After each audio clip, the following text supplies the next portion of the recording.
De la mañana. Bueno, un tema que por supuesto ha captado nuestra atención y bueno, yo diría que muchísimos países del mundo están pendientes de lo que está ocurriendo políticamente hablando en El Salvador y el estilo del presidente Nayib Bukele y este momento político en ese país de Latinoamérica. Recientemente El Salvador ha estado en las noticias del mundo gracias a las decisiones que ha tomado el gobierno del presidente Bukele contra las bandas organizadas de su país. El Salvador está en estado de excepción desde marzo de 2022 y en este contexto se han dado casi 70.000 detenciones de personas presuntamente vinculadas a las bandas delictivas. Y mientras el gobierno reportó que el mes de enero de 2023 fue el más seguro en 200 años en El Salvador, organizaciones no gubernamentales como Amnistía Internacional y Human Rights Watch han expresado su preocupación por las medidas que han sido tomadas para contrarrestar los crímenes y que han sido calificadas como autoritarias. Precisamente para adentrarnos en este tema, y antes de presentar a Marcela Galea, nuestra invitada especial para tratar este tema, abogada especializada en Derecho Penal, vamos a escuchar este perfil del presidente Nayib Bukele preparado por nuestra productora María Claudia Falanelli. Nayib Bukele es uno de los personajes más populares y polémicos del mundo en la actualidad. Se habla de él no solo por su trato a las bandas criminales de El Salvador, sino también por encabezar una irrupción militar al Congreso, su decisión de implementar el Bitcoin como moneda nacional, sus discursos en muchas ocasiones calificados como populistas y hasta por convertir a su país en la próxima sede del Miss Universo. Bukele nació en San Salvador y tiene 41 años. Es descendiente de inmigrantes palestinos y estudió Derecho durante un breve tiempo, pero se retiró para trabajar en las empresas de su padre. En la política, desde 2012 a 2015 fue alcalde de Nuevo Cucatlán y de 2015 a 2018 fue alcalde de San Salvador. En 2019 ganó la presidencia con 53% de los votos y se convirtió en el presidente más joven de América para el momento. Recientemente anunció que aspirará a la reelección presidencial. Y aunque los especialistas aseguran que la Constitución salvadoreña tiene al menos 6 artículos que prohíben la reelección inmediata, la Sala Constitucional de la Corte Suprema, con mayoría de jueces aliados a Bukele, emitió una resolución que autoriza la reelección por segundo periodo consecutivo. Su manejo de redes sociales como Twitter, Instagram y TikTok para difundir sus ideales, dar órdenes de gobierno e incluso despedir a personas de su gabinete lo ha llevado a ser catalogado por quienes lo apoyan como el presidente más cool del mundo y por sus detractores como el dictador millennial. Bueno, este era entonces un breve perfil de lo que es tanto la vida personal como la gestión de Nayib Bukele, actualmente presidente de El Salvador, pero que viene de ocupar cargos importantes en alcaldías en su país natal. Son las 11:45 minutos de la mañana. Bueno, las comunicaciones con El Salvador están un poco complicadas. Hoy no hemos podido establecer el contacto con Marcela Galeas, abogada, especialista en Derecho Penal y notario público y catedrática de la Universidad de El Salvador. Pero bueno, entre tanto vamos a hacer publicidad, a dar chance a ver si logramos establecer la comunicación con nuestra invitada, precisamente para hablar, para evaluar, para conocer más detalles acerca de esta realidad que se está viviendo en este país centroamericano. Parece ser que tenemos ya, okay, en la línea telefónica nuestra invitada. Perfecto. No perdamos tiempo, que es un gran tema, Y sí, amigos, en efecto, tenemos ¿Doctora Galeas? A la doctora Marcela Galea, ya Unai les decía, abogada especializada en Derecho Penal y notario público, catedrática de la Universidad de El Salvador. Doctora Galeas, bienvenida a Agenda Éxitos. Le saludamos Unai Amenábar y Albany Lozada. Muchísimas gracias por atender nuestra invitación al programa. Bienvenida. Gracias a ustedes por invitarme, es un gusto. Igualmente, gracias por estar con nosotros, doctora Galea. Bueno, estamos tratando de comprender porque con relación a la gestión de Nayib Bukele, hay quienes aman, justifican y les parece una maravilla lo que está haciendo, sobre todo con el caso de la seguridad y el tratamiento de las bandas, de las maras, y hay quien está cuestionando fuertemente esa misma labor, calificándola pues de violatoria de los derechos humanos, de vejatoria, incluso lo califican de autoritario. Nos gustaría saber, usted que está allí, que está viviendo en primera persona, en primera línea, el día a día en El Salvador, ¿qué balance se puede hacer o qué es destacar de las acciones del presidente Bukele? Hay una situación que no podemos obviar. El régimen de excepción eh, se ha venido repitiendo desde hace más de un año. Han dejado de ser medidas excepcionales para convertirse en una nueva normalidad. Dentro de este régimen existe una situación, la captura de muchos salvadoreños y salvadoreñas que no tienen ningún vínculo con pandillas, es decir, personas realmente inocentes que están siendo los efectos colaterales de este tipo de medidas. Es ante esto que muchos organismos dentro del país, ONGs, así como defensores de derechos humanos, estamos haciendo los requerimientos y las exigencias para que estas personas sean liberadas, puesto que no tienen ningún tipo de delito por qué ser perseguidos. Y como también se puede evidenciar, no únicamente a través de un medio, sino que a través de varios medios de comunicación nacional de acá de El Salvador, muchas de estas personas han perecido dentro de centros penitenciarios sin recibir ningún tipo de atención médica. Entonces, es ante esto que vemos de que hay una violación sistemática y reiterada a los derechos humanos de estas personas que están siendo capturadas. Eso por una parte. También hay que establecer y analizar si las medidas que se han tomado son medidas que a largo término pueden ser factibles. ¿A qué me refiero con esto? Si de verdad existe una política criminal que sea efectiva para ya evitar cualquier despunte de la violencia. Hasta el momento hay suficientes y vastos estudios criminológicos a través de toda América Latina. Específicamente me voy a referir al caso de Brasil, donde tienen cárceles que albergan un gran número de reos, y vemos de que no ha disminuido el delito. Es más, existen dentro de estos mismos centros penitenciarios nuevas formas de delincuencia y una mayor organización. Entonces, eso es lo que se teme, que se esté dando únicamente una medida momentánea, pero no así una medida que venga a combatir efectivamente el delito a largo plazo en El Salvador. Ahora le pregunto, doctora, porque obviamente hay preocupación.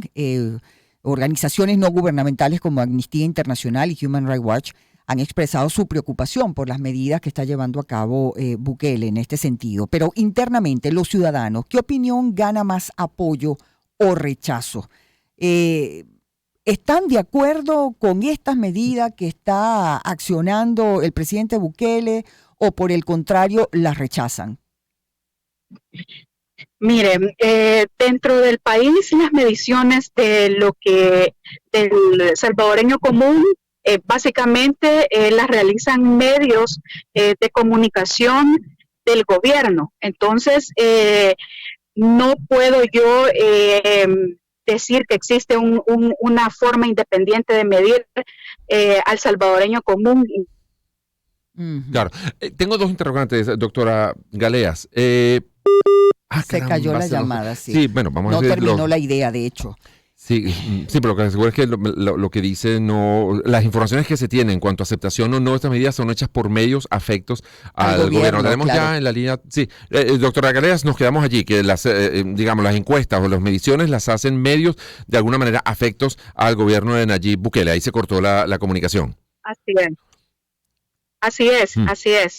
Sí, le quería preguntar entonces, a estas personas que están deteniendo, estamos hablando, según algunas cifras, 70,000 detenciones. ¿Les están practicando juicios? ¿Esas personas están siendo juzgadas individualmente o son, redadas que toman un barrio, una zona de las ciudades, de los pueblos, agarran a todo el mundo y se lo llevan detenidos asumiendo que son todos partes de una banda? ¿Y qué dice la prensa independiente? ¿Qué dice las ONGs que hacen vida en El Salvador? Bien, en cuanto a la primera pregunta, básicamente en el país vemos que hay personas que realmente se puede palpar, ¿no? Que no han cometido delitos, que están siendo acusadas como tal. La prensa independiente viene a investigar esto. De hecho, varios medios independientes, como por ejemplo el Faro, la revista Factum, Gato Encerrado, han tomado muchos casos de capturas arbitrarias y lo han trasladado al conocimiento público. De igual manera lo hacen periódicos de circulación nacional como el Diario de Hoy y la Prensa Gráfica. ¿Cómo se realizan este tipo de capturas? Se realizan capturas masivas. En un principio del régimen de excepción se iban a zonas populares, zonas que ya habían sido identificadas como con alto índice de pandillas, y ahí realizaban las detenciones, los cuerpos de seguridad. ¿Bajo qué criterios? Algunos, desde que tuviesen algún tipo de antecedente dentro de los archivos de la Policía Nacional Civil, antecedentes penales, otros si se visten como pandilleros, si portan algún tatuaje alusivo a pandillas, y otros criterios discrecionales, porque realmente dentro del decreto que da vida y les da facultades a los cuerpos de seguridad para las capturas de las personas, hay facultades que son discrecionales. ¿Qué quiero decir con esto? Que únicamente van a obedecer a lo que piense el policía o el miembro del ejército al momento de la captura de una persona. Entonces no está determinado. Esa facultad queda al arbitrio de ellos. Se les está siguiendo un proceso en los tribunales especializados que han sido creados específicamente para la persecución de organizaciones criminales y de estructuras criminales de este tipo. ¿Qué sucede? Que no se cumplen con los parámetros y la temporalidad de las detenciones tal como lo establecen los tratados internacionales y el derecho penitenciario y los derechos humanos de manera general, sino que vemos de que se extienden los periodos los términos de la instrucción y las temporalidades que debe de durar la investigación del delito, y estas personas están sometidas sin que se les, a veces hasta años, sin que se les determine realmente su situación jurídica. Y en esta situación es que muchas personas que efectivamente, como lo mencionaba al principio de la entrevista, que no tienen ningún motivo por el cual estar detenidas, que no tienen ningún tipo de nexo pandilleril, están siendo tratadas de la misma manera, se están sometiendo 6 meses, 1 año a un proceso investigativo, detenidos en un centro penitenciario, sin los derechos mínimos que deben de tener los internos hoy por hoy, de una manera arbitraria. Ahora le pregunto, doctora, y conversamos, amigos, con Marcela Galeas, abogada especializada en Derecho Penal y notario público, catedrática en la Universidad de El Salvador. Estamos hablando acerca del presidente Nayib Bukele y, más que eso, pues el momento político que vive El Salvador. ¿Hay libertad dentro del país para que la prensa independiente pueda hacer sus investigaciones con respecto a la forma en que se apresan a todas estas bandas delictivas? Incluso ha habido mucha controversia con la construcción de esta cárcel que podría albergar a 40,000 presos, ¿no? O por el contrario, hay presión del gobierno para que la prensa independiente, libre, no haga estas investigaciones, no avance en esas investigaciones. ¿Qué ocurre en todo caso con los detractores del presidente Bukele con respecto a las medidas que está tomando en este aspecto? Bien, ¿existe una libertad para realizar investigaciones hoy por hoy como está en el país? No. ¿Por qué? Esto no únicamente obedece a medidas de hecho tomadas por el gobierno, sino que también a medidas de derecho. ¿Qué quiero decir con esto? Han reformado las leyes de tal manera en que se criminaliza el ejercicio periodístico en cuanto a cubrir noticias que vinculen a pandilleros o de delitos referentes a las pandillas, así como de imágenes alusivas a las mismas. Y eso se ve dentro del Código Penal, porque ha sido incluido como delito esta forma de difundir esta información. También existe la autocensura. ¿Por qué? Porque aquel, no únicamente en cuanto al periodismo, sino que a los salvadoreños comunes, a los ciudadanos, no pueden vertir libremente su opinión en redes sociales porque están siendo perseguidos por una horda de troles, por centros de tecnológicos que los empiezan a atacar si empiezan a cuestionar alguna medida. Obviamente es entendible y es loable que se quiera perseguir el delito, y todos los ciudadanos de bien en El Salvador estamos de acuerdo que se combata el delito, pero siempre se debe hacer dentro de los parámetros del respeto a los derechos humanos, y también debe de respetarse la difusión de ideas, la libertad de expresión, la libertad de prensa, la libertad de pensamiento. Y estas son situaciones que hoy por hoy se ha venido, se está en detrimento básicamente en el país. Sí.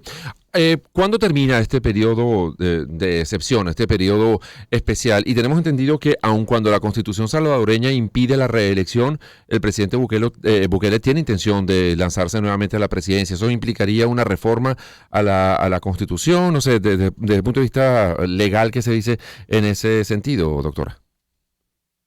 Bien, en cuanto a su primera inquietud, ¿cuándo va a dejar de darse el régimen de excepción?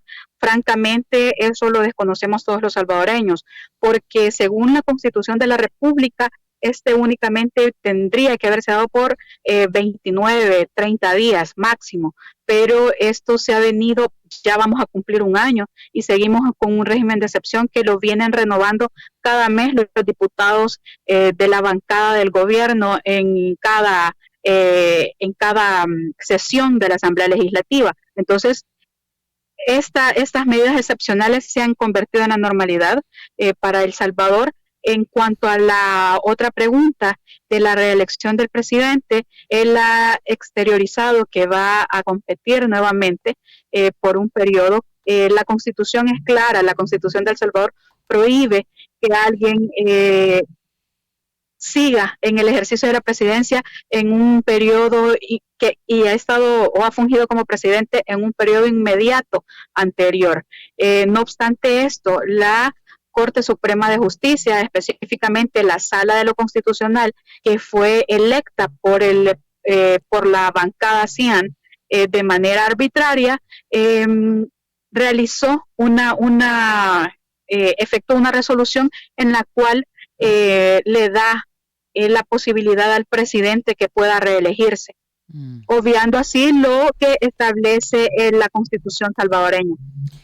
Bueno, doctora, le agradecemos enormemente estos minutos de su tiempo que nos brinda. Creo que queda claro pues el clima político que se vive en este país centroamericano. Por supuesto, estamos muy pendientes de lo que allí ocurre y le agradecemos nuevamente pues que haya estado con nosotros en el programa. Muchas gracias. Gracias por darnos un conocimiento un poquitico mayor de lo que tenemos, de lo que está ocurriendo en El Salvador. Hay que estar pendiente, hay que estar atentos ante este tipo de situaciones, sobre todo tratándose de un país vecino, amigo, como es El Salvador y Venezuela. Gracias, doctora Galeas. Nos corresponde hacer publicidad, señora Así Rosada. es, y por eso les hablamos de Inter, B&M